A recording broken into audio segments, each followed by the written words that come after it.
As she's about to turn off the lights for bed, a woman spots 3 intruders on her security monitor. Holding her breath, she bolts to her daughter's room. The masked men, realizing they've been spotted, draw a gun, but one of them insists on taking their targets alive. She frantically shakes her sleeping daughter awake, resorting to splashing water on her face when nothing else works, then rushes her toward the exit, only to find the hallway already blocked. Fortunately, the house has an elevator, and mother and daughter dive in just as the intruders close in. One masked man alerts an accomplice waiting upstairs, who rushes to hit the emergency stop button, only to find it broken. Just then, the daughter remembers a panic room on the 2nd floor and hits the emergency stop herself. When the accomplice reaches the ground floor and finds no elevator waiting, he realizes something's wrong and rushes back up. But by then, mother and daughter have already fled to the panic room, sealing themselves inside in the final second before the intruder arrives. He pounds furiously on the reinforced door, but it holds firm. The room was built to withstand exactly this. Safe for the moment, the two catch their breath, and the mother reaches for a phone to call police, only to remember the phone lines haven't been connected yet in their newly purchased home. Thinking fast, she uses the intercom to warn the intruders off,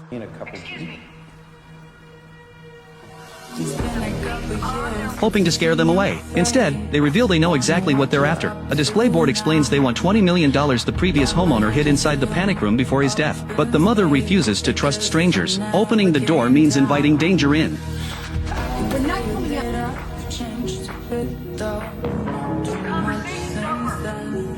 The long-haired intruder resorts to brute force, gathering tools to smash through the walls. Watching chunks of concrete fall away, he's confident they'll break through soon, until they discover the panic room is also lined with thick steel plating. Then one intruder notices a hollow section of wall and breaks through it, exposing the panic room's ventilation duct. Terrified, mother and daughter have no idea what's coming next. The intruders drill a small hole into the duct, insert a tube connected to a gas canister, planning to force them out using toxic gas. Sensing something's wrong, the mother climbs up to check the vent just as the gas hits, nearly knocking her unconscious.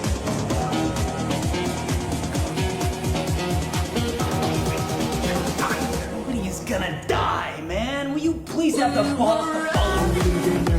The intruder who devised the plan only wants money, not blood on his hands. But the masked leader has no such reservations, cranking the gas to maximum flow. As the toxic air thickens inside the panic room, their situation grows desperate. Fortunately, the young girl spots another duct connecting outside and pries open a metal grate, finding a small vent in the corner. She calls her mother over, and the two press against the opening for fresh air. But the gap is too small to sustain them for long. The mother suddenly has a bold idea, grabbing a lighter. Her daughter immediately understands what she's planning. Mom, get into this. Draping herself in a fire blanket, the mother slowly extends the lit torch deep into the duct. Outside, one intruder leans in curiously at the sound, while his companions instinctively back away sensing danger. An instant later, blue flames erupt violently. Mother and daughter, protected by the fire blanket, escape unharmed, but the intruder outside isn't so lucky. His arm engulfed in blue fire until his partner rushes to extinguish it, having narrowly survived.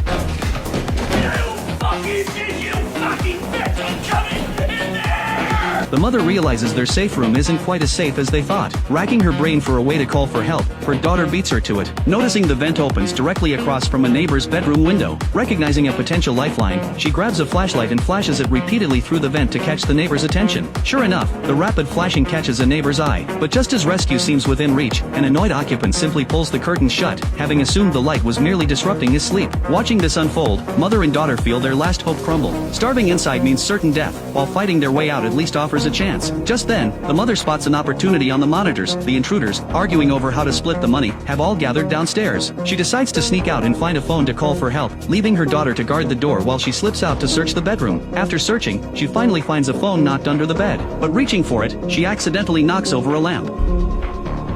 The noise alerts the intruders, who immediately rush upstairs. In the nick of time, she grabs the phone and sprints back to the panic room, sealing herself in just before they arrive.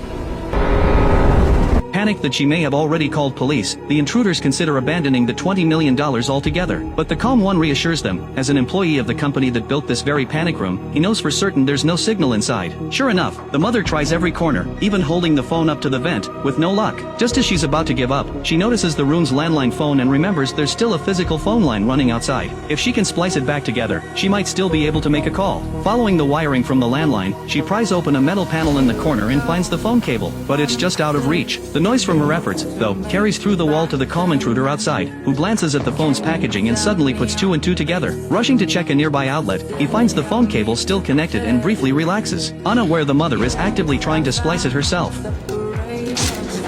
Realizing the danger just moments later, he sprints downstairs in alarm. Racing against time, the mother has her daughter help strip the cable's outer casing with her teeth, twisting the exposed wires together and plugging them into the phone jack. She holds the receiver to her ear and hears a dial tone. She immediately dials for police, but the call fails to connect. Desperate, she calls her ex-husband instead, only for his mistress to answer. By the time he finally gets on the line, before she can say more than a few words, the intruders smash the phone junction box with a hammer, cutting the call dead. All she can do now is pray her ex-husband, for the sake of what they once shared, will come to help. Unbeknownst to her, the intruders' crew is already falling apart. The braided hair man, convinced police have been alerted, decides to bail despite his partner's protests, making a show of leaving with a cocky flourish, only for the masked leader to shoot him dead the moment he turns his back. Watching this brutal scene unfold on the monitors terrifies the daughter. The next moment brings even worse news. Her father has arrived, walking straight into the intruders. The calm intruder checks his ID and realizes he's the mother's ex-husband. To force the mother and daughter out, the two men drag him in front of the security camera and beat him savagely. Watching her ex-husband's life hang in the balance, the mother is torn. But for her daughter's safety, she can't risk opening the door, forced to sit helplessly, screaming in anguish. Then, overwhelmed with worry for her father, the daughter's low blood sugar condition suddenly triggers a seizure, collapsing to the floor in convulsions. Without immediate medication, she could die. Panicking, the mother spots on the monitor that the masked intruder is dragging his partner downstairs. Not understanding what's happened between them, but seeing her only chance, she rushes out of the panic room. With her ex-husband's condition uncertain, she has no time to check on him, racing instead to the third-floor bedroom for her daughter's medication. Unaware she's just walked straight into a trap. It turns out the person the calm intruder dragged away wasn't his partner at all, but the ex-husband. The one lying on the ground was actually the accomplice. The two intruders have now taken control of the panic room. Returning to the second floor, the mother spots someone wearing her ex-husband's clothes, the masked leader in disguise, and realizes too late she's been deceived. But for her daughter's sake, knowing full well the masked man is guarding the door, she charges forward anyway, catching him off guard. Just as she reaches the panic room door, the calm intruder blocks her path, and the masked man ambushes her from behind, knocking the medication from her hands. In sheer desperation, she throws herself aside with everything she has. The calm intruder hits the switch to seal the door, but in that split second, she manages to toss the medication through before it closes, though the masked man's fingers get caught in the door in the process. The calm intruder doesn't dare open it again, since the mother has now grabbed the masked man's dropped gun, keeping it trained on the door.